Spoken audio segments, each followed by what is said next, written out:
Kalau itu dalam konsepnya law of attraction sendiri, memang itu random things aja, hal yang kayak gitu terjadi di luar kontrol kita kan. Nah akhirnya kita merasa kayak wah udah kejadian, akhirnya beneran nih ada keajaiban yang namanya law of attraction, padahal itu beneran random aja.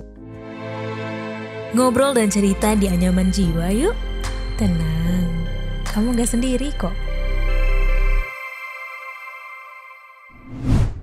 Halo, apa kabar kamu? Aku Iko Anata di podcast Anyaman Jiwa. Kali ini kita ngebahas, ada lagi nih ya, nama-namanya The Law of Attraction gitu. Mungkin yang gak ngerti gitu ya, ini yang gue tahu ya, ini yang gue cari tahu di Google. Ternyata itu kalau misalkan kamu tuh ngerasa kayak punya pikiran positif gitu, tiba-tiba terjadilah gitu. Terus maksudnya tuh kayak ada munculnya timbal balik gitu. Makanya ini kan sesuai dengan fenomenanya itu ada istilahnya Law of Attraction atau hukum ketertarikan. Itu mitos gak sih? Atau kayak cuma naluri kita aja gitu? Tapi daripada kita bingung-bingung, kita tanya aja langsung sama Mbak Ernestine Octaviana, Master Psikolog Dear Astrid. Halo Mbak Ernestine. Halo Mbak Ernestine, terima kasih ya sudah mau ngobrol-ngobrol lagi sama Anyaman Jiwa. Iya, sama-sama, makasih kesempatannya. Mbak, tadi kan aku udah singgung sedikit kan sama Law of Attraction tadi. Boleh dijelasin atau enggak boleh diluruskan? Mungkin dari aku ada yang kurang-kurang. Itu sebenarnya Law of Attraction itu apa sih, dan sejak kapan kayak gitu tuh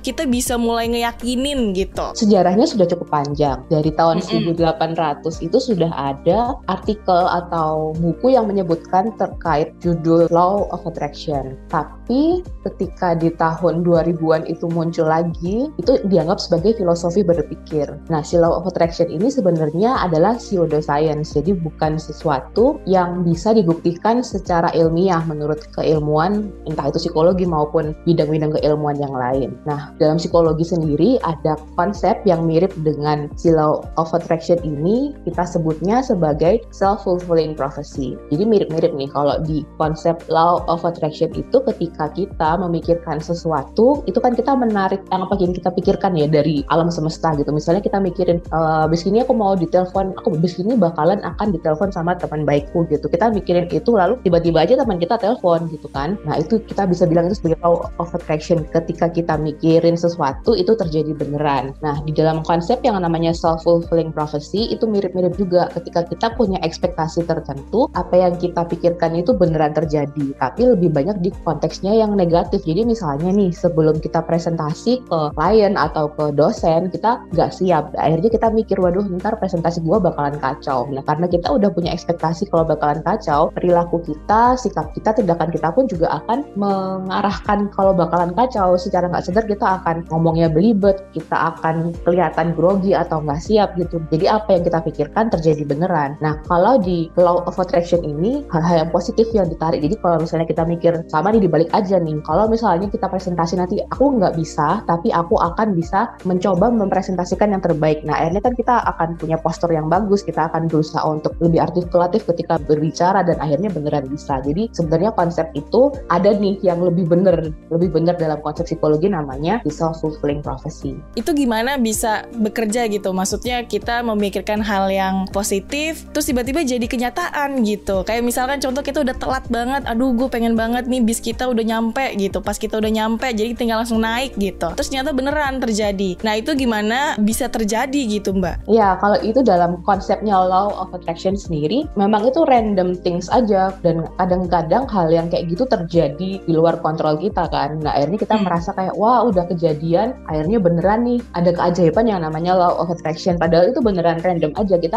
nggak bisa dikontrol kan sebenarnya. Kalau bisnya terlambat, terus tiba-tiba kita mikir, aduh gue pengen cepetan deh, ternyata tiba-tiba jalannya lancar aja. Nah itu kan set of random acts kayak gitu loh. Kita nggak bisa kontrol itu, tapi ternyata kejadian. Dan kalau misalnya itu kejadian terus berkali-kali, akhirnya kita ngerasa kayak wah beneran yang terjadi si Law of Attraction ini kayak gitu. Padahal secara ilmiah itu nggak bisa dibuktiin loh, kayak kok bisa sih hal-hal yang sebenarnya nggak nyambung satu sama lain, kita nggak bisa kontrol sama sekali tapi kejadian. Nah memang itu kalau dalam hal yang sifatnya metafisika kita nggak bisa kontrol sama sekali ya, tiba-tiba kejadian aja. Tapi memang ada kejadian-kejadian seperti itu, tapi lebih sering enggaknya daripada bisa kejadian beneran kan. Makanya ada yang bilang kayak ya Law of Attraction itu nggak bisa dibuktiin karena kita nggak bisa kontrol nih kapan ini bisa terjadi beneran. Oke, sip. Nah tapi ada bedanya nggak Mbak sama kita positive thinking? thinking gitu. Ada bedanya kah atau mungkin sama aja? Kalau positive thinking itu tergantung konteksnya ya. Jadi misalnya kita lagi ngobrolin sesuatu, misalnya ngobrolin tentang masa lalu gitu. Lalu kita berusaha untuk positive thinking, kita ambil hikmahnya aja deh, kita ambil sisi positifnya. Nah itu kan berarti kita berusaha untuk mengemas sesuatu supaya lebih positif. Atau misalnya kita tahu bakalan terjadi sesuatu, misalnya kayak ini hujan deras nih, yaudah ambil positifnya aja, bisa nongkrong lebih lama sama teman, seperti itu. Nah kalau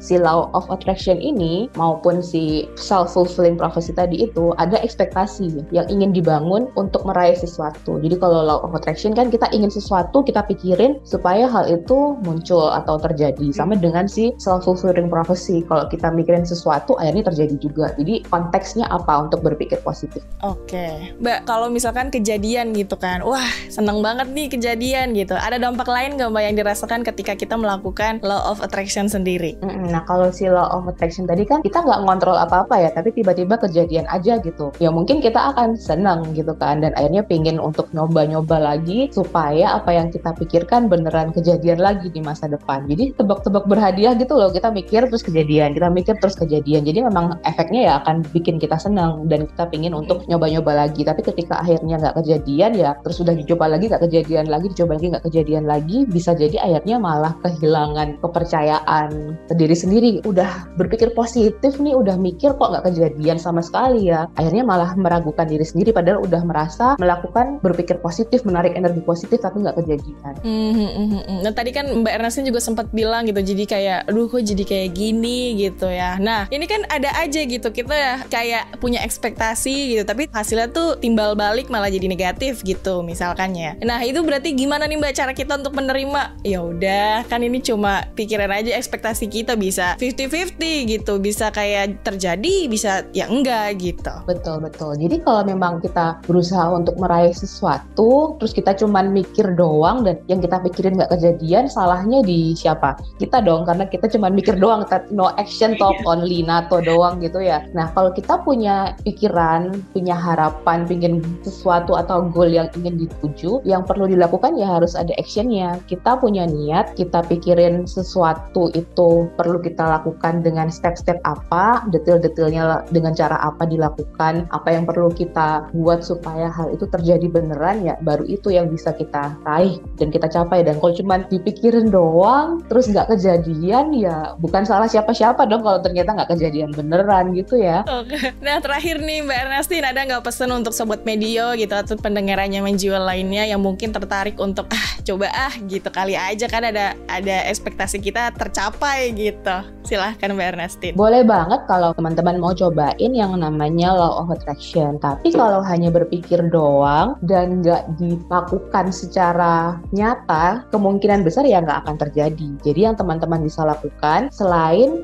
mempraktikkan si law of attraction ini, berpikir positif supaya terjadi beneran, ya yang teman-teman perlu lakukan adalah membuat visualisasi atau imagery. Nah ketika teman-teman udah tahu nih, misalnya gue pingin nih dapat hasil yang bagus dari presentasi gue ke klien nanti kayak gitu. Nah kita perlu nih visualisasikan di pikiran. Jadi kita tahu oke, gue bakalan ngerasain apa sih nanti ketika gue sukses. Nah jadi gue perlu untuk ini bikin step dulu nih, bikin presentasi yang oke, lalu nanti gue latihan untuk presentasi, lalu gue akan presentasiin ini dengan baik, dengan cara-cara yang dengan body language yang open, dengan wajah yang happy. Lalu bayangkan juga perasaan ketika nanti sudah melakukan atau meraih si harapan kita itu. Jadi ketika kita benar-benar petakan jalurnya nanti seperti apa, kita tahu apa yang ingin kita raih, kita tahu bagaimana perasaan yang akan kita dapatkan ketika kita sudah berhasil meraih apa itu yang kita inginkan, kita bisa loh mendapatkan apa yang kita mau. Jadi memang harus ada actionnya juga, nggak cuma dipikirin terus nggak ngapa-ngapain. Jadi pikirkan yang kita ingin raih, visualisasikan detail-detail bagaimana kita akan meraihnya,